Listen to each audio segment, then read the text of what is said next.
어려운 경제를 시원하게 씹어드립니다. 최경영의 오도독.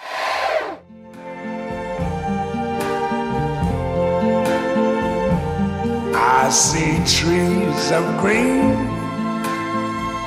red roses too. I see them bloom. 2019년 마지막 휴일입니다. 여러분과 3월에 처음 만나 봄, 여름, 가을을 지나 겨울도 함께하고 있습니다.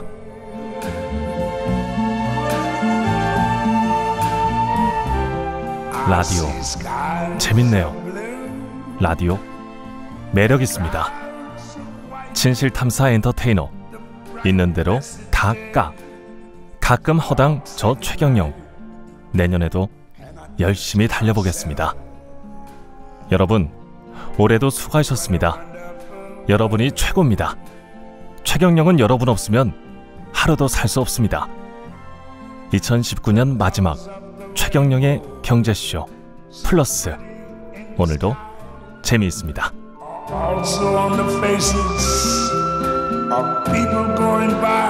방금 들으신 노래는 루이 암스트롱의 What a Wonderful World. 예, 저도 참 좋아하는 노래입니다.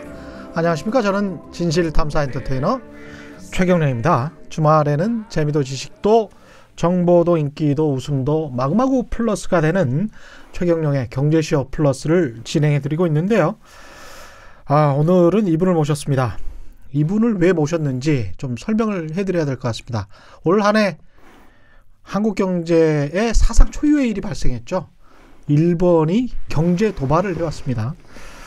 한일 무역 갈등이 있었던 최초의 해가 될 것 같습니다. 일본 하면 우리나라 생각나는 분이 있죠. 이순신 장군입니다. 제가 고향이 여수인데요. 태어나서 자란 여수에도 이분 동상이 있고, 사실은 이순신 장군 동상은 여러 군데 있을 거예요. 아마 삼천포에도 있고 뭐 여러 군데 있을 것 같은데. 그렇죠. 네. 그래서 이번 주 출연자는 이순신 장군의 리더십에 관해서 함께 생각해보는 시간을 가질 예정인데요. 잘 이야기해 주실 분을 모셨습니다. 지난 여름에 교육 특집 때 한번 나오셨던 분입니다. GS 칼텍스의 스마트워크 지원단 김희경 팀장 나오셨습니다. 안녕하십니까? 네, 반갑습니다. 예, 김희경 팀장님은 그때 이제 영국에서 MBA를 하셨다 그러는데. 미국에서. 예, 브리검령. 예, 브리검령. 네. 브리검령을 기억하다가 영국이라고 생각. 네, 양복. 예. 브리검령 양복 뭐 이렇게 생각하다가 영국 이렇게 이렇게 사람이 좀 기억이 네. 다를 수가 있습니다. 미국 브리검령 대학에서 네. MBA를 하시고 오랫동안 기업에서 인사 담당 일을 하셨습니다. 네, 인사 중에서도 이제 특히 이제 인재 개발, 그리고 이제 리더십 개발, 뭐 그런 쪽에서 한 25년 정도 된 것 같습니다. 그래서 이제 인재 개발, 리더십 개발하면서 강연을 또 많이 하셨죠. 네. 사내 사회 강연을. 그렇죠. 사내 사회, 특히 이제 이번에 이제 제가 이제 4년 전부터는 제가 이제 여수에서 이제 그 사회공헌 활동을 하고 있습니다. 그렇군요. 그런데 사회공헌 활동을 저희들은 어떻게 보면 지방에 있는 중소기업들을 어떻게 보면 저희들이 회사에서 무료로 컨설팅하는 뭐 그런 어떤 제가 이제 그 사회공헌 활동을 하다 보니까 특히 이제 중소기업 대상으로 어떻게 보면 컨설팅이라든지 어떻게 보면 그분들을 대상으로 제가 강연을 한다든지 그래서 어떻게 보면 여수 내려간 이제 저희가 이제 한 4년째 되고 5년째 접어드는데 특히 그 기간에 집중적으로도 강연이가 더 많았던 것 같습니다. 이 말투를 들어보니까 원래 그 전라도 분은 아닌 것 같아요. 네. 물론 그렇죠. 저한테 이제 고향을 물어보시는 분들이 간혹 있는데요. 저는 그럴 때마다 이제 고향을 대한민국이다. 네, 이렇게 여러 군데 사셨군요. 네. 뭐 사실 저희 아버님은 전남 장흥이 고향이시고 저는 자란 데가 이제 부산이고. 그러신 것 같아요. 부산 말투가 있으세요. 그래서 막 섞이셨구나. 근데 좀 제대로 이순신 장군의 리더십, 경영, 어떻게 보면 이제 경영 철학으로 이야기를 하실 것 같은데. 인사 담당이다 보니까 저는 좀 그게 궁금합니다. 요새 이제 밀레니얼 세대 90년생이 온다. 그렇습니다. 그래서 좀 두렵잖아요. 사실은 밀레니얼 세대들보다 그분들을 만난 기성세대가 훨씬 더 두려워하는 것 같습니다. 두려워하죠. 소통이 잘 안 되면 어떡하나. 그렇죠. 이야기가 잘 안 돼서 팀이 원활하게 돌아가지 않으면 어떡하나 이런 생각을 굉장히 많이 하는데 그렇습니다. 신입 사원들과 좀 부딪히는 일이 잦을 것 같아요. 인사 담당자다 보니까. 그렇죠. 요즘 세대 어떻습니까? 요즘 세대들은 사실은 뭐 여러 가지 이제 특징이 있긴 하겠습니다만 네. 저희들 기업에서는 어떻게 보면 상당히 그 기업에 들어온다는 거는 그 기업이 가지고 있는 가치라든지 핵심 이념이라든지 비전에 대해서 어떻게 보면 받아들이기를 원하는데 그렇죠. 아무래도 이제 젊은 세대다 보니까 특히 요즘 세대들은 어떻게 보면 자기만의 생각 이게 상당히 뚜렷한 거. 그렇군요. 그게 가장 큰 특징이라 할 수 있을 것 같습니다. 예. 그러니까 회사가 좀 다른 의미네요. 그렇죠. 예. 회사에서는 회사 나름대로 이제 조직이 운영하다 보니까 기업에서는 그렇게 모여 있는 이유가 구성원 각자가 활동하기보다는 각자 조직이라는 게 구성원들이 다른 구성원들이 모여가지고 시너지를 내기 위해서 모인단 말이죠. 그렇죠. 그 시너지를 내기 위해서는 하나의 구심점이 필요한데 그 구심점을 기업에서는 비전 체계, 미션 체계, 조직가치 체계를 통해서 이제 구심점을 가져가려고 그러는데 네. 아무래도 기성세대보다는 요즘 현 세대들은 어떻게 보면 어릴 때부터 좀 혼자만의 자라는 세대들도 많고 구심점이 보통 자기일 가능성이 매우 높은 거죠. 예. 네, 그렇습니다. 회사나 회사의 비전보다는 네. 그런 측면에서 좀 교육도 좀 달라야 한다. 네. 이렇게 보십니까? 사실은 그 세대에 맞게끔 교육들도 많이 연구하고 발전하고 있습니다. 아, 그래요? 네. 예. 그런 측면에서 90년대생들과 네. 또는 밀레니얼 세대와 지금 현재 기성세대가 제대로 팀워크를 발휘할 수 있는 그런 방법들 네. 같은 것도 이 이순신 장군의 리더십에 있을 수 있겠습니다. 당연히 녹아져 있습니다. 예. 제가 이제 여수 가서 이제 이순신 장군에 대해서 이순신 제독이라는 게 좀 더 엄밀한 표현이 맞을 것 같은데요. 예.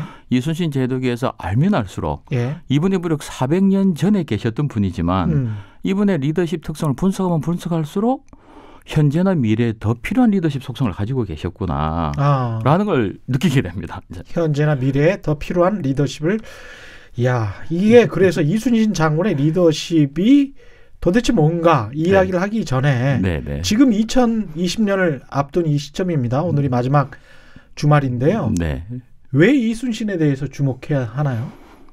일단은 올해 지나가면서 생각해 보면 가장 큰 특징은 아무래도 한일 간의 관계였던 것 같습니다. 그렇죠. 예. 그걸 통해서 이제 제가 이제 다시 한 번 더 과거에 대해서 돌아보게 됐죠. 그래서 보니까 이렇게 이제 갈등이랄까 이제 이 일본에서 이제 그런 어떤 도발의 침입이라는 게 역사가 있다는 얘기죠. 역사가 있다. 예. 예. 일단 기본적으로 100년 전에 예. 한일 합방이라는 게 기간이 있었고, 그렇죠. 그거보다 더 300년 전에는 임진왜란 예. 이런 게 있었더라고요. 예. 이게 보니까 이게 어떻게 보면 일시적인 현상은 아니구나. 그래서 이제 제가 과거를 돌아가면서 어떤 패턴이 있다. 예, 패턴이 있는 걸 이제 제가 이제 발견하게 된 거죠. 어떤 패턴을 발견하셨어요? 어떻게 보면 특히 이제 일본에서 이제 도발이라는 거는 자기들끼리 잘 준비했다가 느닷없이 도발하는 게 가장 큰 특징이었던 것 같고요. 예. 그리고 그게 어떤 자기들의 이의적인 목적, 그리고 어떤 그 목적이나 실행에 있어서 잘못된 거에 대해서 절대 인정하지 않고 사과하지 않는. 그게 이제 지금도 되풀이되고 있는 게 이제 그쪽에서의 특징이고. 비슷하네요. 그러니까 가만히 본인들끼리 조용히 준비를 했다가 네. 갑자기 치는 네. 그런 스타일이네요. 그러고 보니까 임진왜란도 그랬고. 그렇습니다. 그렇습니다. 예, 이번에 일본의 무역 도발도 그랬고. 네. 예. 그걸 맞는 우리의 패턴도 나름대로 또 패턴이 있더라고요. 우리에 맞는 우리도 자세. 예. 우리가 대응하는 패턴도. 예. 어떻게 보면 우리는 그런 얘기가 있지 않습니까? 우리는 백의 민족, 평화를 사랑하는 민족이기 예. 때문에 다른 민족이나 타인에 대해서 악의로 생각하지 않는 것 같습니다. 우리가 먼저 뭐 공격하고 그런 적은 없었던 그렇죠. 것 같은데요. 그렇기 예. 때문에 우리가 어떻게 보면 처음에는 당하고 그렇게 당하는 과정에서도 특히 좀 죄송한 얘기입니다만 관주도의 초기 대응은 대부분 그렇게 시원치 않았었고 예. 그러한 과정에서 몇 명의 의병들이 뛰어난 이제 인물들이 이제 나타나서 의병들이 일어나. 예. 그분들을 중심으로 이번에는 최백은 교수님이 이제 네. 의병 대장 뭐. 네, 그런 것 같습니다.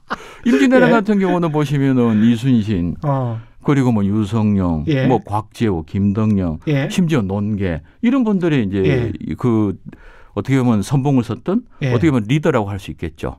그런 분들이 있고 우리가 보면 100년 전에 한일합방 같은 경우에는 우리가 잘 아는 유관순, 뭐 안창호, 안중근, 김구 이런 분들이 이제 분기함으로써 백성들이 이제 다 같이 이렇게 어떻게 보면 들고 일어난다 그럴까요? 단합해서 이제 결국 그 난을 극복하는 그런 패턴이 이제 보이게 됐고 그 반면에 한국 내에서 또 다른 어떤 패턴을 발견을 문득 하는데 네. 일본에게 나라를 팔아먹은 이완용 같은 사람도 있고 네. 지금 이제 일본이 도발을 하니까 야 그냥 가서 이제 무릎 꿇자라는 식으로 이제 대응을 했던 사람들도 있고 그래서 우리는 뭐 그 사람들이랑 뭐 잽도 안 되니까 어떻게 빨리 가서 사과를 하고 이 강제징용 문제 뭐 이런 것들도 그냥 흐지부지 하자. 그게 우리의 살 길이다. 이런 식의 주장을 했던 사람들도 있단 말이죠. 그렇죠. 근데 이번에는 그 분들의 주장이 틀렸어요. 그렇죠. 역사적으로도 그걸 가장 틀렸다는 걸 극명하게 보여주신 분이 제가 보기에는 충무공 이순신이다라는 거죠. 이순신 장군의 의미가 젊은 세대에게도 남다를 것 같습니다. 전 충분히 남다르다고 보는데요. 저는 이제 제가 하고 있는 사회공헌 활동 중 일환으로 이제 특히 이제 여수 전남 지역의 이제 취업 희망 대상자들 이분들을 그 학생들을 대상으로 이제 취업 특강도 이제 자주 하게 됩니다. 그러면 이제 저는 취업을 앞둔 사람들한테 가장 제가 강조하는 게 이거 잘 들으셔야 됩니다. 취업 특강 때 가장 강조하는 것 그게 뭔가 하면은 당신만의 비전이 뭐냐, 당신만의 미션이 뭐냐. 비전을 만들려면 본인의 사명을 깨달아야 되고 그 사명은 본인이 추구하는 핵심 가치가 있어야 됩니다. 그 사명이라는 게 내가 이 땅에 온 이유는 내가 이 가치를 실천하기 위해서 왔습니다.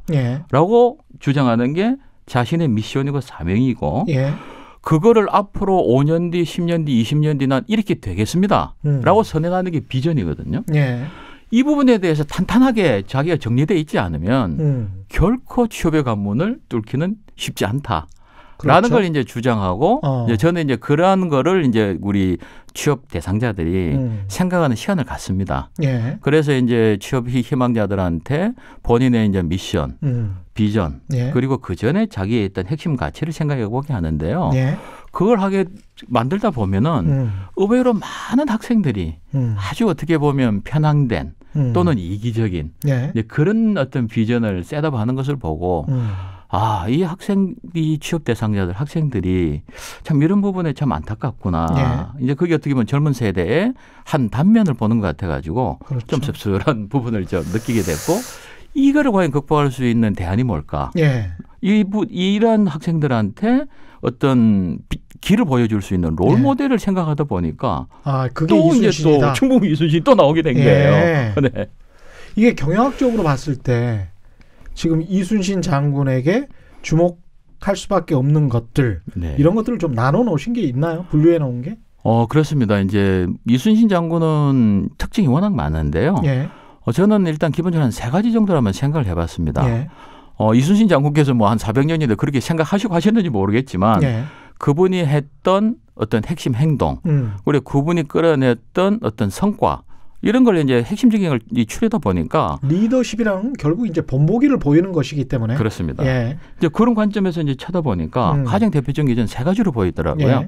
제일 첫 번째는 이분은 자신이 가지고 있는 강점을 극대화시키는 강점을 극대화시켰다. 강점 경영 이렇게 이제 얘기할 수 있을 거예요. 강점 경영. 그리고 또 한 가지는 이런 거는 상당히 어떻게 보면 유리할 때 더 좋은 거죠. 어떤 유리한 전세가 됐을 때 자신이 가지고 있는 강점을 활용해서 최대한의 성과를 확보하는 거죠. 그렇죠. 그런데 우리가 이제 경영을 하다 보면은 항상 유리한 경우만 있지 않거든요. 우리가 불리한 경우도 있습니다. 그렇죠. 우리가 상당히 많은 이제 경영 환경을 이렇게 겪다 보면은 어쩔 수 없이 약세일 경우가 있는데 그때는 중요한 게 끝까지 인내하는 끈기가 중요합니다. 끈기. 이제 끈기는 뭐 요즘 그 안젤라 덕워스라는 미국의 이제 그 펜실베니아 교수죠. 그분이 이제 2010년대 초반부터 이제 주장하는 게 있는데요. 미국에서는 이제 그릿이라는 이제 단어로 해가지고요. 끈기에 대해서 상당히 우리 경영학에서도 이제 주목하고 있거든요. 그렇군요. 그래서 이제 이순신 장군의 두 번째 특징은 제가 봤을 때는 끈기 경영이다. 강점을 활용해서 최대한 성과를 창출해냈다. 창출하고 수확하고. 그다음에 불리할 때는 끝까지 이제 인내하는 거죠. 버틴다. 인내하는 거죠. 그리고 그 이면에는 그 모든 걸 바탕할 수 있는 자신만의 신념, 가치, 뚜렷한 핵심 가치가 가지고 있었던 분이 저는 충무공 이순신이라고 생각합니다. 이게 사실은 생각을 해보면 네.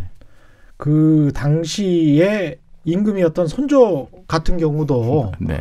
신념이나 가치가 어떤 것이었는지는 모르겠지만 네. 백성들 다 버리고 그냥 혼자 도망쳤거든요. 예. 그분이 이제 어떻게 보면 회의한 거, 미팅한 거, 예. 그를 이렇게 선조실록이라는 데를 보면 예. 그분은 이제 요동 땅, 예. 그것도 이제 천자의 나라라고 하더라고요. 그렇죠. 천자의 나라에 죽더라도 천자의 나라에 가서 죽자. 예. 이런 코멘트를 하십니다. 신우주까지 도망쳤을 거예요. 아마. 예. 그러니까 이제 어떤 신학 하는 말이 지금 명나라에서는 우리를 의심하고 있다. 외적하고 손잡고 명나라를 쳐들어오는 거로 의심하고 있다는 얘기까지 합니다.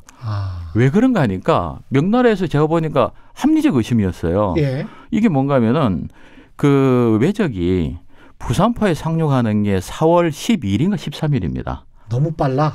그게 한양. 도착하는 게 5월 2일입니다. 5월 2일. 이 사람들이 짰나? 예. 한일이 짰나? 이렇게 생각해 보시면 그 당시 차도 없지 않습니까? 탱크도 없어요. 그럼 부산에 상륙한 그 왜구들은 칼, 창 얼마나 무겁겠습니까? 그렇죠. 그거를 걸어서 오겠죠. 기마병이 있긴 하지만 결국은 보병이 같이 와야 되거든요. 그럼요. 걸어서 4월 13일 날 걷기 시작해서 5월 2일 날 지금 서울에 진짜 빨리 왔다. 부산에서. 예, 부산에서 서울 도착. 그냥 걸어간 거네. 아무런 저항도 받지 않고 그냥 걸어간 거야. 생각해보니까. 예, 솔직히 제 몸 상태로 지금 그냥 아주 좋은 등산복 입고 가장 좋은 신발 신고 가라 그래도 우리도 한 보름 걸려요. 예.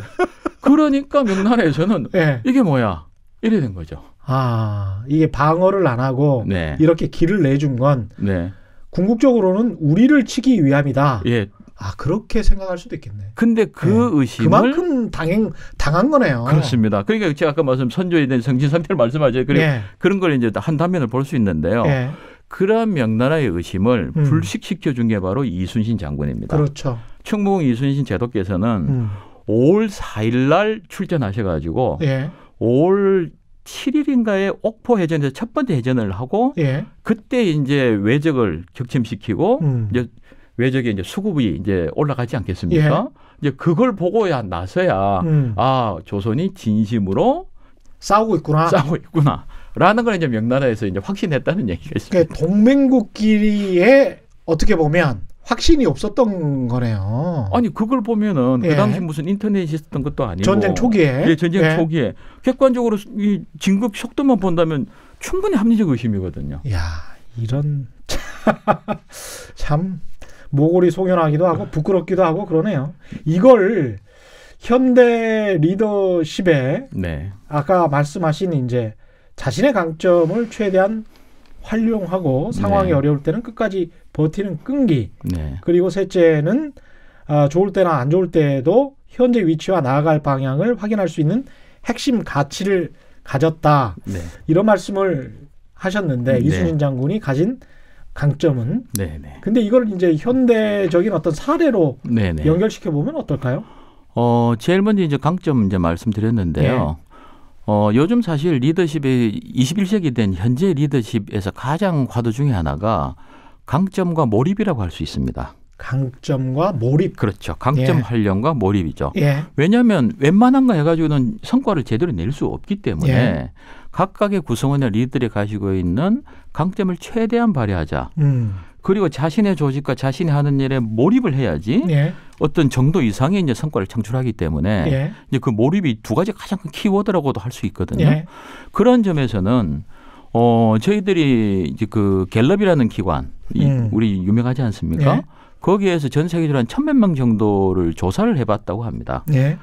그렇게 해보니까 아쉽게도 그 한 70% 정도 되는 사람들이 자신의 강점을 제대로 발휘하고 있지 못하다. 자신의 강점이 뭔지도 잘 모르는 경우도 있을 것 같아요. 그렇습니다. 대부분의 사람은. 그리고 한 나머지 한 30% 한 300만 정도가 그 정도야 자신의 강점을 이제 어느 정도 발휘한다고 할 수 있는데요. 강점을 발휘한다면 첫 번째로 어떤 현상이 일어나겠습니까? 아무래도 남들보다 경쟁해서 네. 우위에 있지 않을까요? 그 우위가 있기 전에 예. 강점 발휘하면 일단 기분이 좋지 않겠습니까? 아, 기분 좋아지죠. 그렇죠. 내가 좋아하는 거하고 내가 잘하는 거 하니까 자부심이 좀 생기고. 그렇죠. 자부심 생기고 에너지 생기고 자신이 하는 일에 몰입할 확률이 충분히 높아지는 거죠. 그러네요. 강점을 활용하지 않는 사람보다 자신이 하는 일에 몰입할 확률이 6배가 높다고 합니다. 갤럽에서 조사한 결과에 따르면. 네. 그리고 우리가 요즘 한창 우리 특히 밀레니얼 세대가 주장하고 있는 그 삶의 질, 네. 워크 앤 라이프 밸런스, 네. 뭐 약자로 워라벨 이렇게 얘기하던데요. 밀레니얼 세대에 관해서 약간의 그 악감정을 가지고 계시는 것 같아요. 아닙니다. 예. 왜냐하면 요즘 밀레니얼 세대가 주장하는 이 문구에서 약간 밀레니얼 세대 니들이 주장하는 거는 이런 건 것 같은데. 아, 네. 뭐 이런 느낌을 받았습니다. 그거는 제가 아무래도 충분히 집에서 밀레니얼 세대는 제 딸한테 많이 핍박받아서 그런 것 같습니다. 네. 그렇죠. 네. 예. 그런 측면도 있습니다. 네. 예. 그래서 이제 그렇게 되면 그 몰입이 높아지고 지금 생활의 질을 높게 인식할 확률이 3배가 높다고 합니다.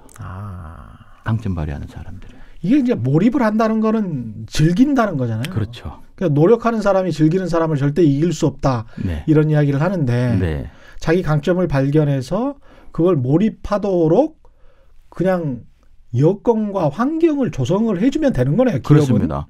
특히 이제 거기에서 이제 우리가 기업 여건에서 가장 중요한 게 리더지 않겠습니까? 리더십이 이제 중요한 그 시사점이 나오는데요. 리더가 같이 일하는 구성원들에게 같이 일함에 있어가지고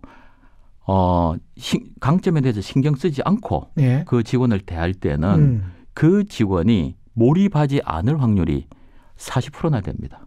10명 중에 4명은 리더가 자신의 강점에 신경 안 써서 좀 일에 몰입하지 않는다는 얘기죠. 그러니까 리더가 상사가 이 부하 직원의 강점이 뭔지를 알고 그것을 때때로 칭찬을 해주거나 나는 당신이 이런 점에서 당신이 굉장히 치밀하다, 세심하다, 꼼꼼하다. 그래서 나는 이런 일을 맡긴다. 그렇습니다. 라고 이야기를 하면 훨씬 더 잘할 수 있게 되는. 그게 바로 인정과 칭찬이죠. 강점이 되는 거 자연스럽게 인정과 칭찬이 나올 수밖에 없는 거거든요. 그렇고요. 그리고 이제 그 반면에 구성원의 강점에 대해서 인식하고 그 점을 강조한다면은 몰입 안 할 확률이 1%밖에 안 됩니다. 자기 일에 몰입 안 할 확률이 1%밖에 안 된다. 그러니까 뭐 다 몰입시킨다는 얘기죠. 강점을 이제 강조한다는데. 대단하네요. 네. 이게 그러니까 이 칭찬을 해주는 것, 특히 칭찬을 하는데 그 사람의 강점에 관해서 칭찬을 해주는 것, 그게 굉장히 중요하군요. 그렇습니다. 네. 그리고 그런 업무를 맡기면 그 사람은 즐기면서 일할 수 있고 회사의 효율성은 또 올라가고. 그렇습니다. 서로 간의 윈윈. 예. 근데 이제 상사가 그거를 잘 봐줘야 된다. 봐줘야 되죠. 먼저 발견을 해야 되고. 그래서 인정을 해야 되고 칭찬을 해야 된다. 뭐 이런. 그렇습니다. 이순신 장군도 이제 그랬단 말이죠. 그렇습니다. 그런 측면이 어떤 측면이 있었나요? 이순신 장군은 본인의 강점. 원래 10번 활용하신 분이죠. 이순신 장군 그렇게 이제 어떤 이 연구하시는 분들은 제독이라고 부르시는 분들도 있습니다. 왜냐하면 이제 이순신 장군이 육군이 아니고 해군이다. 육군에서의 이제 별을 장성이라고 보통 얘기하고 그렇죠. 육군하고 공군은 해군은 제독이다. 그렇죠. 그래서 제독이라고 하죠. 그쪽에 이제 해군 쪽에서 연구하시는 분들은 꼭 제독이란 말을 꼭 붙이시더라고요. 애드미럴 이제 이렇게 얘기하시는데 전 개인적으로도 아마 제독이 좀 더 맞지 않나라는 생각을 하는데 우리 어렸을 때부터 장군 하다 보니까 그렇죠. 이제 장군이 이제 입에 붙었긴 한데요. 이순신 장군의 무장으로서의 강점은 역설적이게도 문입니다. 문무겸비. 이순신 제독 충풍국 이순신께서는 22세 될 때까지는 문관이 되려고 준비를 했었습니다. 그러셨군요. 네. 그런데 이제 그게 결정적으로 22세, 22살 되던 해에 아니다. 나의 길은 무관의 길인가 보다. 라고 이제 결심을 하게 되는데요. 거기에는 이제 또 이제 좀 스토리가 있는 것 같습니다. 그래요? 이게 이제 재밌는 게 이순신 제독께서는 21살 때 이제 결혼을 하시거든요. 당시로는 약간 좀 늦었습니다. 그렇죠. 그런데 이제 방치성을 가지신 분, 어떻게 보면 별명만 그 당시에는 안타깝게도 조선시대에는 여성의 이름이 알려져 있지 않네요. 예, 대부분. 네. 예. 그래서 어떻게 보면 불멸의 이순신 우리 드라마에 보면 연화라는 이름을 이제 쓴 것 같은데 예. 편의상 예. 이제 그분하고 결혼을 21살에 하시거든요. 그런데 결혼하시고 1년 만에 문과에서 무과로 이제 턴어라운드를 하십니다. 이제. 거기가 이제 제가 봤을 때는 예. 이거는 어떻게 보면 처갓집 영향이 상당히 크다. 왜 그러냐 또 그것도 합리적 추론이 가능한가 하면은 장인이 아주 그 의미 있으신 분입니다. 장인이 이제 방진이라는 분이신데요. 예. 방진은 그분은 온양에서 상당히 그 부자였던 모양입니다. 그리고 이분은 이제 보성 군수로도 계십니다. 그분인데 이분이 특징 중에 하나가 조선시대 전체를 통틀어서 몇 대 명궁 안에 들어가시는 분이라고 합니다. 명궁관? 명궁. 명궁. 예. 5대 명궁, 10대 명궁 보통 이렇게 얘기하지 않습니까? 예. 그 안에 들어가는 항상 상위권에 들어가는 활 제일 잘 쏘는 분 중에 한 분이 원래 그러니까 장인이 무관이었습니까? 그렇습니다. 무관이었는데 이제 군수까지 지내신 그렇죠. 분이군요. 군수까지 지낸 거죠. 이제 그분한테 사위로 들어가면서 그리고 또 이제 재밌는 거는 그 이순신 제독의 그 부인 되시는 그 별명이 태평이라는 또 별명이 있으시더라고요. 태평? 예, 방태평. 왜 그런가 하면은 방진께서 이제 그 보성 군수로 있을 때 도적들이 쳐들어온 것 같아요. 그렇게 쳐들어왔을 때 그 따님, 무남 동료라고 알고 있습니다. 예. 따님이 그러니까 이제 도적하고 이제 화살로 이제 주고 받으신 거예요. 교전을 하시는데 화살이 다 떨어지신 거예요. 방진 군수께서 그때 그 방연화라고 하죠. 그분이 이순신 장군의 부인이 화살을 아버지한테 던져줍니다. 그 위급한 순간에. 이야. 근데 그게 화살이 아니었어요. 화살이 실 다 떨어졌는데 우리 배틀 짜다 보면은 나무 대들 있지 않습니까? 그렇죠. 그거를 모아가지고 아버지한테 던져주면서 크게 일부러 소리를 지르는 거죠. 그러니까 도적들은 아이고 화살이 더 많구나. 화살이 훨씬 많구나. 그러면서 이제 도망쳤다. 예, 그래서 이제 마을 사람들이 별명을 태평. 마을을 태평하게 했다. 그래서 그 정도 지혜가 있네요. 지혜도 있고 이게 뭐 정사에 있는지 얘기인지 모르겠지만 충북 이순신께서 이렇게 무술 연습하실 때 아버지와 같이 조교 역할을 했다는 얘기도 있습니다. 그래요? 네. 그런 또 그러니까 이제 처갓집이 무관의 집안이어서 문과에서 무과로 돌지 않았느냐. 또 하나 결정적인 영향을 주신 분이 충북 이순신이 그 저희 난중일기나 이 행록을 잘 보면 가장 특징적인 등장하시는 분이 어머니십니다. 그 초계변씨라고 알려진 그 변덕현으로 저는 알고 있는데요. 그분 집안이 또한 무인 집안입니다. 그렇군요. 네, 그래서 이제 어떻게 보면 충북 이순신께서는 어떤 여성의 영향력으로 우리 나라를 구한 무장이 되신 게 아닌가라고 저는 이제 조심스럽게 추론하고 있습니다. 그렇군요. 여수에 가면은 여수에서 지금 살고 계시니까 이순신 장군의 어머니가 사셨던 곳이 거기에 있지 않습니까? 송현마을이라고요. 자당 자택이 있습니다. 그렇죠. 이제 그것도 이제 충북 이순신께서 워낙 어머니는 효도의 마음, 애틋한 마음이 있으시니까 제가 알고 있기로는 충북 이순신께서 어머니를 모신 게 아니고 어머니가 스스로 내려왔다는 얘기가 있습니다. 왜냐하면 어머니가 잘 아시는 거죠. 아들이 본인에 대해서 너무 걱정하시니까 내가 힘들지만 내려가서 가까이 있는 게 그나마 충북 이순신이 나라 일에 전념할 수 있겠다. 그래서 사실 그렇지 않겠습니까? 그때 7순 이상이셨거든요. 그 노고를 이끄시고 거치하신데도요. 충북 이순신의 부하 장군의 댁에 어떻게 보면 더부살이 하신 거예요. 아주 불편한 상황이죠, 사실은. 그걸 스스로 감수하신 거죠. 참 우리 어머니들 과거에 그러셨죠. 이제 자신의 강점을 최대한 활용한 이순신이라고 이제 정의를 하셨고 그런 의미에서 이제 현대적 의미가 있다. 그렇습니다. 또 다른 측면에서 자신에게 불리한 상황일 때 좋은 상황이 올 때까지 끝까지 버티는 끈기가 있었다. 일종의 이제 끈기 경영이다. 이렇게 그렇습니다. 정의를 하셨는데 이게 무슨 내용인가요? 끈기는 충북 이순신의 어떻게 보면 전략이랄까 전술 이걸 보면 사실은 공수균형, 공격과 수비가 상당히 이제 밸런스가 있다고 저는 보고 있고요. 일본과 싸울 때. 예. 그리고 이제 충북 이순신이 7년 동안의 임진왜란을 겪는 중에 가장 많은 시간, 4년간의 시간을 한산도에서 보내게 됩니다. 예. 이 한산도가 상당히 이제 의미가 있거든요. 이 전라도와 충청도를 제외하고는 다 이제 외적이 이제 점령하고 있기 때문에 예. 전라도가 곡창지대지 않습니까? 그렇죠. 여기에서 식량과 여러 가지 자원이 생성되지 않으면 사실 조선이라는 나라는 유지할 수가 없었죠. 그렇습니다. 그렇기 때문에 외적은 항상 서쪽으로 진격하려고 호시탐탐 노리고 있었고 예. 그거를 쐐기를 받고 막는 게 한산도입니다.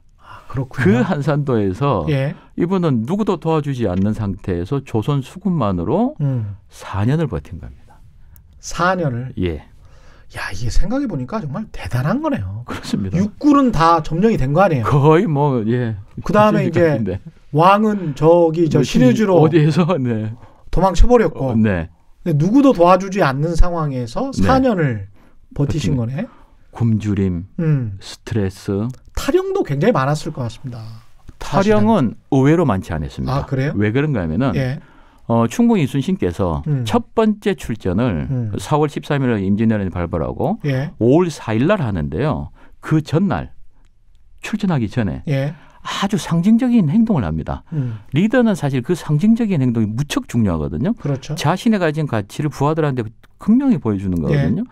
5월 3일 어떤 행동을 하는가 하면은 여수에 가면은 진난관 앞에 예. 고소대라고 있는데 혹시 고소대라고 예. 그 진난관 바로 앞에 예. 보면은 이제 고소대가 있습니다. 아, 그게 있나요? 고소대가 이제 여수 사셨다면서요? 아, 이 고향이 맞아? 그러게요. 고소동이라는 그 동은 기억이 나는데 네. 고소대는 뭔지 아마 모르겠어요. 그게 고소대 때문에 그렇게 됐을 예, 그럴 것 같아요. 고소대가 뭔가 하면은 예. 거기서 보면은 그 전라 좌수영에 예. 그 본영이 다 보이는 데입니다. 아. 이순신 장군이 어떻게 보면은 진두 지휘소 이렇게 보시면 될 것 같습니다. 예. 고소대에서. 거기에 5월 3일 날 어떤 행동을 하시는가 하면은 5월 1일 날 지금 말씀하신 탈영병이 한 명 나옵니다. 예. 황옥천이라는 탈영병이 있는데요. 아, 이 기록도 다 있구나. 이게. 네, 있습니다. 아, 이게 난중일기 기록인가요? 예. 예. 거기 그 사람을 잡아다가 출전 전날 효수를 합니다. 목을 칩니다. 목을 예. 치고 그 지휘소에 걸어둡니다. 지휘소에 걸어둬요? 예. 그렇게 엄격한 군율을 세웁니다. 야. 신상필벌이죠. 그게 평가보상이 제일 중요하죠. 아, 평가보상이 신상필벌. 네. 야, 근데 살벌했겠습니다. 그러니까 예. 예, 싸우지 않으면 이제 죽는 거구나. 그렇습니다. 예, 장군의 칼에 죽으나 뭐 네. 왜구의 칼에 죽으나. 네. 그렇기 때문에 그리고 또한 제가 봤을 때는 한산도를 택한 이유 자체가 예. 섬이지 않습니까? 예. 도망을 어디로 가겠습니까? 도망을 못 가네. 네. 예. 그리고 탄핵을 해도. 네, 그게 예. 이제 강점하고도 연관이 되는 부분인데요. 예. 조선은 수군이 강점이고 이 외적은 육군이 강점이기 때문에 예. 섬에 있음으로 해가지고 일본이 가지고 있는 그 강점인 육군의 접근을 막은 거죠. 아. 거기에서 4년 동안 굶주림. 그 당시 보면은 하루에 우리 병사들이 2홉에서 3홉이니까 예. 이 종지로 한 2-3개 정도로 버틴 거죠. 종지로 2-3개의 예, 쌀? 쌀이겠죠. 쌀 개념으로. 야, 이게 생각해 보니까 섬이라는 게 산물이 또 굉장히 또 부족하고 네. 물이 부족하거든요. 네. 그게 이제 특징인데 네. 아무리 큰 섬이라고 할지라도 네. 야, 그게 4년 동안 다른 또 민간인들도 있었을 거란 말이죠. 있죠. 예. 그 사람들을 보살피면서 이 병사들을 이끌고 다녔다. 네. 그건 굉장히 큰 거네, 진짜. 그 당시에 이제 뭐 장마, 일기, 궂은 날씨 다 버텨야 되고 생각해 보시면 그 판옥선이 크면 얼마나 크겠습니까? 주함선인. 거기에서 출렁거리는 상태에서 견뎌야 되거든요. 그 엄청난 스트레스죠. 그렇습니다. 난중일기를 자주 보다 보면은 충북 이순신께서는 선창 밑에 내려가서 웅크리고 있었다라는 기록이 자주 나옵니다. 선창 밑에 내려가서 웅크리고 있었다. 예, 몸 상태도 안 좋은 거죠. 약간 좀 멀미를 하셨나? 멀미. 그리고 또한 두 번째 해전에서 총탄을 맞으시잖아요. 예. 그 총탄 맞으니 그 당시 무슨 외과가 없죠. 없었겠지 않겠습니까? 그 총상이 한 1년 이상 끕니다. 아, 그렇군요. 네. 총상을 입은 상태에서 계속 지휘를 했던 거네요. 그렇습니다. 근데 이 기술 지금 이제 뭐 이런 이제 경영학적으로 접근을 하시니까 네. 이런 말씀을 쭉 해주시고 있는데 제가 알고 있는 걸로는 판옥선의 어떤 단단함, 네. 그러니까 일본 왜구의 이 배보다 훨씬 더 단단했다. 네.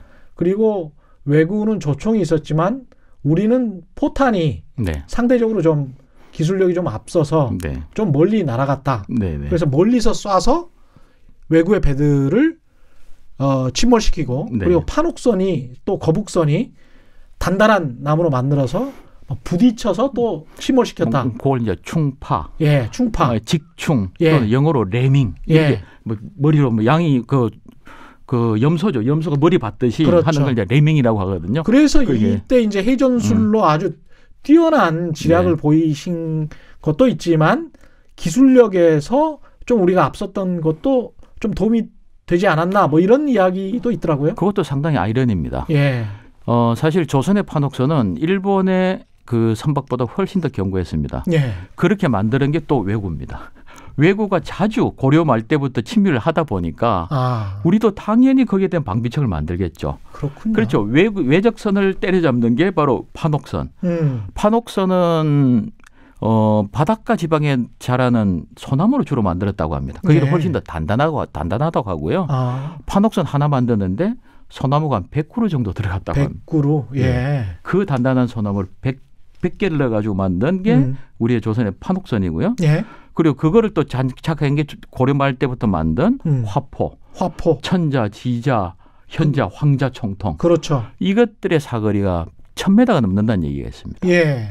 이 사거리가 굉장히 길었다고 하더라고요. 네. 예. 반면에 조총은 예. 왜적들의 주로 전법은 조총하고 그렇죠. 배 위에 뛰어 올라가지고 그렇죠. 칼로 싸우는 거. 그걸 이제 등선 육박술이라고 하거든요. 예. 그게 이제 장점인데 거북선에서는 뛰어 올라갈 수가 없잖아. 그래서 이제 특화해서 만든 거죠. 예. 그래서 이제 사실은 거북선은 돌격선이기도 하지만 특화된 게 뭔가 하면은 외적 대장선을 저격하는 제가 봤을 때는 오히려 저격선에 가깝습니다. 왜냐하면 그 외적의 특징은 예. 엄격한 상명하복이고 상당히 보이는 걸 좋아하지 않습니까? 예. 그래서 대장선이면 대장선일수록 크고 화려하게 치장이 되어 있습니다. 예. 그거를 바로 가서 화포로 쏘고 예. 아까 말씀드린 대로 예. 직충, 충파하는 게 예. 전문이 거북선입니다. 야, 그래서 대장선 저격선을 보시면 됩니다. 대장선부터 본때를 보여주니까 네. 이 왜구들이 자멸하는 그런 상황으로 이어졌겠군요. 그렇게 되다 보니까 예. 압도적인 이제 전승을 우리가 이루지 않습니까? 충궁 이순신께서 이루었던 전공에 대해서 뭐 23전 23승이다. 몇 점 몇 승은 학자들마다 좀 다른 것 같긴 한데요. 예. 가장 일반적으로 알려진 게 23전 23승. 예. 이게 이른바 말하는 장군으로서 가장 명예로운 전승 장군이거든요. 이겼다면 싸웠다면 이기는 상승 장군. 23전 23승이 중요한 게 아니고 그때 그 일본에서 그 외적이 동원한 그 함선수가 총 한 1000척 정도 된다고 합니다. 1000척? 예. 그 중에서 충북 인순신이 격침시킨 배가 한 몇 척 정도 될 것 같습니까? 글쎄요. 한 500-600척? 700척 이상. 700척 이상? 800척 가까이 예. 격침시켰다고 합니다. 거의 다 뭐. 네. 그랬을 때 중요한 건 우리 또 아군에 피해지 않겠습니까? 그렇죠. 우리는 어느 정도의 그런 배를 그 외적은 우리 배를 격침시켰을까요? 그러면? 그때 전황 보면 한 수십 척 수준 아니었을까요?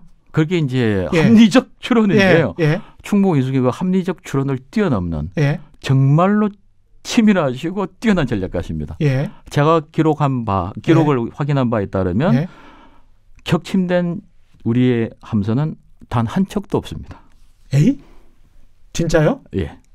오히려 원균이 7천량 해전에서 그 많은 함선을 다 까먹지. 충북 인순신께서 그 많은 23전 하는 동안에 잃어버린 우리 함선은 잃어버린 배가 없다. 없습니다. 대단한 분이네요. 그러니까 끈질기게 버텨서 본인이 강점을 최대한 활용할 수 있는 환경으로 왜구를 끌어들인 다음에 네. 우리가 강점을 가지고 있었던 판옥선과 거북선과 화력을 대포. 대포를 동원해서 싸워서 이겼다. 네. 그런 점에서 참 정말 스마트하신 분이죠. 의미하는 바가 큽니다. 네. 근데 이제 세 번째 핵심 가치 경영을 말씀을 하실 때 좋을 때나 안 좋을 때에도 현재 위치와 나아갈 방향을 확인할 수 있는 핵심 가치를 가졌다. 그렇습니다. 근데 이게 굉장히 좀 추상적인 내용이라 네네. 이거는 좀 잘 설명을 해 주셔야 될 것 같아요. 충북 이순신 하면 가장 떠오르는 한 단어, 한자라고 하면 충자일 것 같습니다. 충성 충자겠죠. 그런데 여기 한문이 참 재밌습니다. 여기 가운데 중자에 마음 심자지 않습니까? 그러네요. 과연 우리 마음의 중심에 무엇을 담았을까? 그게 저는 이제 충북 이순신. 그럼 뭘 담았을까요? 이분은 나라, 백성에 대한 사랑, 그리고 자신이 양성한 조선 수군에 대한 애정, 그리고 부모, 특히 어머니에 대한 뭐 사랑, 효도 이런 것을 완전히 뭉친 사람이죠. 아, 그렇군요. 그러니까 마음속에 애국, 애족이 아주 강했었군요. 네. 이걸 어떤 우리 기업들이랄지 현대적인 사례에 적용시켜 볼 수 있습니까? 이런 핵심 가치라는 것들. 그렇습니다. 많은 기업들이 이제 핵심 가치 기반 기반의 이제 경영을 하려고 노력을 하고 있고요. 가장 대표적인 거를 한번 생각해 본다면 전 듀퐁인 것 같습니다. 듀퐁. 그 미국 회사죠. 화학회사. 화학회사입니다. 이게 한 역사가 한 218년 정도 됩니다. 오래된 것 같습니다. 포춘 500대 기업 중에서 유일하게 가장 최장수 기업을 알고 있는데요. 이 기업이 요즘 만드는 게 뭐 식품, 에너지, 뭐 그리고 뭐 그 합성 플라스틱 이런 섬유, 이전에는 섬유, 맞아요. 이런 만든 기업이지 않습니까? 이 듀퐁이 최초로 뭐 나일론 만들고 그랬던 회사 아닙니까? 맞습니다. 이 회사가 가장 대표적인 그 섬유 쪽으로 본다면 우리 달나라에 갈 때 우주선이 그 우주인 입은 우주복 있지 않습니까? 거기에 특수 섬유 25겹으로 만들어졌다고 합니다. 그중에 23겹을 만든 회사가 듀퐁입니다. 대단한 회사네요. 그런데 이 회사가 218년 전에 창업할 때 1802년도에 창업을 했는데요. 이때 업종이 뭔지 아십니까? 뭐였습니까? 아주 희한하게도요. 화약입니다. 화약회사였다? 네. 화약회사인데 이제 최첨단 어떻게 보면 이제 신소재 회사로 된 거죠, 듀퐁이. 그렇죠. 100년 주기로 거의 턴어라운드를 한 아주 대단한 기업이죠. 근데 이런 기업들 보면 정말 신기한 게 우리가 보통 이제 섬유, 가발 뭐 이렇게 수출해서 가다가 중후장대형 기업들로 가서 뭐 제철소 만들고 자동차 만들고 그래서 이제 성장을 하다가 나중에 반도체가 됐단 말입니다. 근데 이제 섬유 산업을 하다가 그 우주까지 날아가는 신소재까지 개발하는 그런 기업은 우리나라에는 아직까지 없었거든요. 그렇죠. 아무래도 200년이란 그 어떻게 보면 역사라 그럴까? 자본주의 역사가 역시. 아무래도 긴대가 좀 다르지 않나라는 생각이 드는데요. 그렇게 이제 또 변신이 가능했다는 이면에 듀퐁은 오히려 요즘 뭐로 유명한가 하면은 안전입니다. 세이프티. 안전. 사실은 화학회사가 이런 안전 문제가 좀 심각했었잖아요. 그렇습니다. 그거를 가장 안전에 대해서 중요성을 자각하고 그 안전에 대한 방침 이걸 만든 회사가 듀퐁입니다. 그러니까 역으로 안전이 사실은 이게 노동자들과 관련해서 이 안전 문제가 굉장히 대두가 됐었는데 그걸 오히려 그 회사의 강점 내지 핵심 가치로 만들어버렸다. 그렇습니다. 창업 때부터. 어떻게 한 거죠? 가장 저는 이제 그 듀퐁이라는 회사에 대한 어떤 역사를 봤을 때 그 어떻게 보면 참 어떻게 보면 칭찬할 만한 게 그 듀퐁이 사람 이름입니다. 창업자 이름이고요. 그렇죠.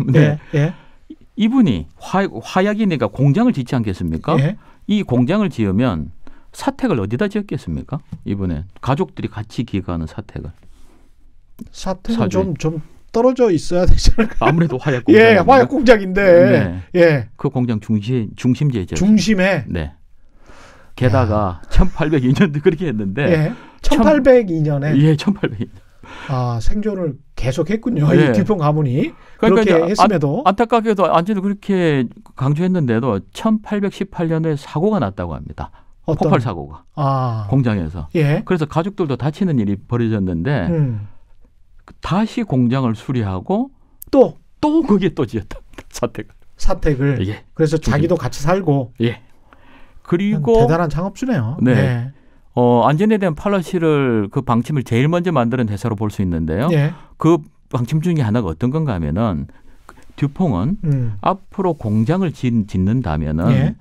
공장을 짓고 나서 시운전하는 게 정말로 중요한 단계지 않습니까? 예. 그 시운전을 누가 해야 되느냐? 예. 최고 경영자가 직접 한다라고 되어 있습니다.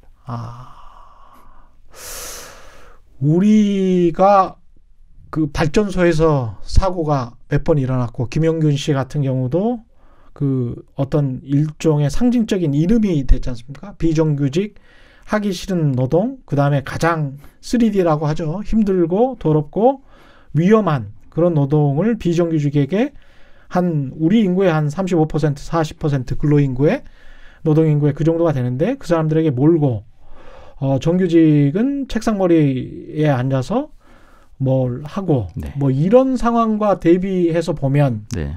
특히 이제 기업주들과 대비해서 본다면 굉장히 다르네요. 그렇습니다. 이제 결국에 이제 안전 세이프티라는 것도 하나의 가치책인데요. 예. 그 가치를 전파하고 전승하는 책임은 리더에 있거든요. 예. 아까 말씀드린 대로 리더가 가장 중요한 게 상징적 행동. 그러한 상징적 행동을 통해서 그러한 가치가 구성원들이 스며들게 만드는 것. 예. 이게 바로 듀퐁에서 한 거고 충북 이순신께서 하신 거죠. 그러니까 이 공장이 안전하지 않으면 네. 심지어는 자기뿐만이 아니고 자기 가족까지 다 네. 죽을 수가 있는데 그 공장 한복판에 네. 그것도 이제 화학 공장이면 주변 환경이 그렇게 좋을 일은 없을 것 같은데요. 화약입니다. 화약. 게다가. 예. 게다가. 그러니까 네. 그 근처에 잘 살려고 하지도 않은데. 그러니까요. 그렇죠? 네. 여수 같은 경우도 이제 산업단지가 있어서 저도 네. 어렸을 때 보면 근처에 그 주민들을 다 소개하고 네. 예, 내보내고 그렇게 해서 이제 석유화학 단지를 만들었던 그런 네. 기억이 나는데요. 네. 야, 듀폰이라는 회사가 그랬기 때문에 이 정도까지 발전을 한 거네요. 그렇습니다. 네.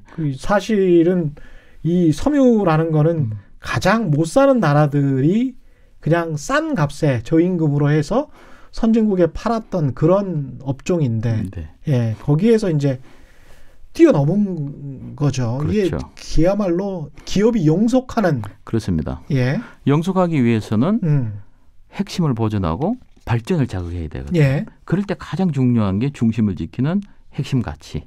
핵심 가치 중심으로 그렇게 이제 뻗어나가는 거죠. 그렇군요.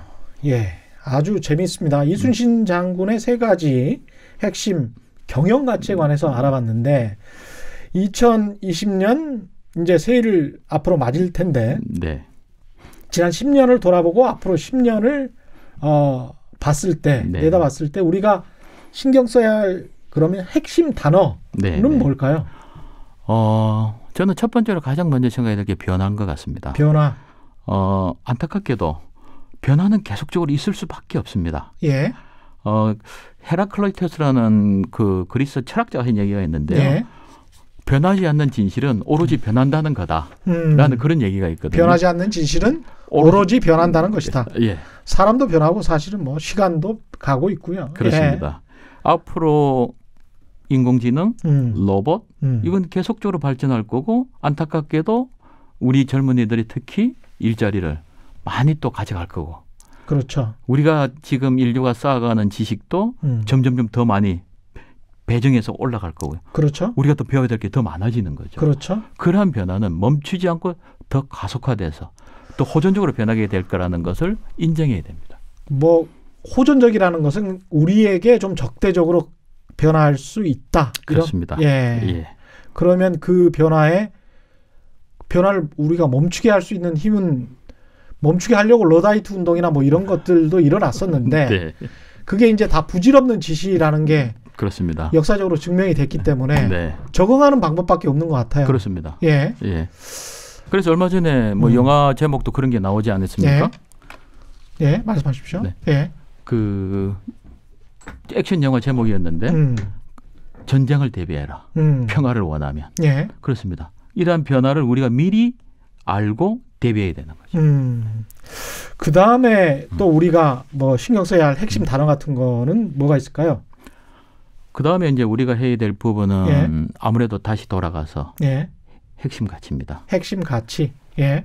충무공 이순신께서 충과 효의 그런 가치를 가지고 그 임진왜란을 겪어냈듯이 그러한 부분에 대해서 이 각자 우리 현대 사회가 사실은 어떻게 보면 핵심 가치가 잘 얘기되지 않는 사회거든요. 예. 그런 것을 이제 극복하는 그런 게 이제 전개가 필요하다라는 거죠. 우리들 각자가 뭐 이순신 장군 같은 리더가 될 수 있으면 좋을 것 같은데 그런 리더를 발견하기는 쉽지는 않을 것 같고요. 그렇습니다. 예.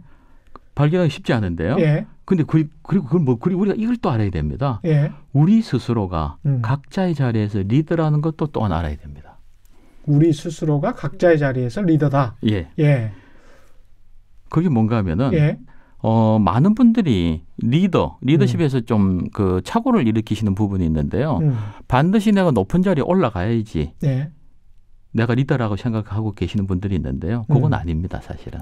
꼭 높은 자리에 올라가야 리더는 아니다. 그렇습니다. 예. 높은 자리에 가야지 되는 거는 관리자나 어떤 조직의 장이지 예. 리더가 아닙니다. 관리자는 조직에서 임명하는 거고 예. 리더는 인정받는다라고 얘기하는 겁니다. 리더는 주변의 사람에게 인정받는다. 그렇습니다. 그게 리더다. 그렇습니다. 충무공 이순신께서도 그렇게 된 거거든요. 예. 전라좌수사자, 삼도수군 통제사는 어떻게 보면 임명받은 관리직이고 예. 이분이 성웅 이순신으로 불리는 거는 여러 사람들보다 인정받은 거거든요. 예. 왜냐? 아까 말씀드린 대로 23년 23승이고 그렇죠. 그 많은 배를 무찌르는데 단 한 척의 배도 손상되지 않았고 충무공 이순신께서 무찌른 외적의 수가 약 한 8만 명 정도 되거든요. 8만 명? 예. 아유. 또 한 번 여쭤보겠습니다. 예. 8만 명 정도 적을 무찌르는 동안에 예. 우리 수군은 예. 한 몇 명 정도 전사했을까요? 아니 그냥 너무 뭐 아까 한 척도 뭐 안 깨졌다 이렇게 네. 말씀하시니까 몇백 명? 아주 이제 뭐 역시 짜게 네 통찰력이 있으시군요. 네. 예. 그게 지금 보면 기록을 보면 예. 200여 명 정도라고 합니다. 야 그러면 8만 명, 800명이면 어떻게 되나요? 그러니까 100명당 1명 죽은 꼴인데 그렇습니다. 이게 100명, 500명당 1명, 400명당 1명 죽은 꼴이네요. 그렇습니다. 예. 우리가 천하의 용사를 얘기할 때 일당 100이라고 얘기를 하거든요. 일당 100도 아니네. 그 일당 400의 용사를 그 조선 수군을 예. 만드신 분이 충무공 이순신이거든요. 참 대단합니다. 그것도 예. 이분들은 전문적인 그 직업 군인들이 아니었어요. 그렇죠. 이때는 어떤 군역의 의미가 어땠는가 하면은요. 16살부터 60까지 군역의 의무가 있었고 예. 2개월 단위로 군역의 의무를 지게끔 되어 있습니다. 이제 2개월은 가서 농사 짓고 2개월은 가서 군역의 의무를 하는 어떻게 보면 요즘 같으면은 뭐 예비군 정도라 그럴까요? 예. 그런 수군을 이끌고 예. 예. 일당 400의 용사를 만드신 분이 충무공 이순신이에요. 외구들은 뭐 준비를 해갖고 온 사람들 아니에요? 우리가 이른바 말하면 어떤 뭐 책이나 영화에서 보면 사무라이, 그렇죠. 뭐 자기들 뭐 가문의 뭐 영광 뭐 이런 예. 직업 군인이라고 봐야 되거든요. 예. 어떻게 보면 그런 상대를 우리는 어떻게 보면 평범하게 농사짓는 어부들 이런 분들로 전쟁을 치렀다는 거죠. 7년이라는 기간은. 대단하네요. 마지막으로 네. 이순신 장군에 대해서 꼭 한마디 하고 싶다라는 부분 있을까요? 충무공 이순신에 대해서 우리가 이제 흔히들 알지만 예. 좀 더 이 깊이 있는 우리가 좀 연구라 그럴까 알아봐야 되겠다는 생각이 저는 있습니다. 왜냐하면 예. 제가 이제 이 충무공 이순신에 관련해서 이제 관심이 있다가 이제 여러 자료를 보다 보니까 예. 일본인 어떤 전략학자가 한 얘기가 저를 자극을 했어요. 예. 뭐라고요? 이 사람 이름은 생각은 안 나는데요. 예. 일본 사람 특유의 맨 앞에 신뢰하지만 이렇게 말이 시작돼요. 얄밉게. 예. 신뢰하지만 한국 사람들은 충무공 이순신을 성웅으로 떠받들기만 하지 일본 사람들만큼도 모른다라는 그런 코멘트가 있습니다. 그렇군요. 우리가 이순신 장군에 관해서 다각도로 한번 네. 알아봐야 될 필요성을 오늘 또 말씀을 해주셨습니다. 네. 예, 최경영의 경제쇼 여기까지 해야 될 것 같습니다. 오늘 함께해 주신 GS칼텍스 스마트워크 지원단의 김희경 팀장이셨습니다. 고맙습니다. 네, 감사합니다. 예, 올바른 투자와 올바른 투표는 다르지 않다. 제가 항상 주장하는 말이죠.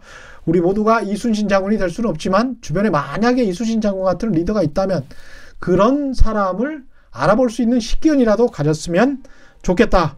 선조처럼 도망가거나 선조처럼 이순신 장군을 경쟁자로 느껴서 사람을 배척하는 그런 제대로 된 리더를 배척하는 그런 사회가 되지는 않았으면 좋겠다. 그런 생각을 했습니다. 2019년 마지막 최경영의 경제쇼 플러스 여기까지 했습니다. 고맙습니다.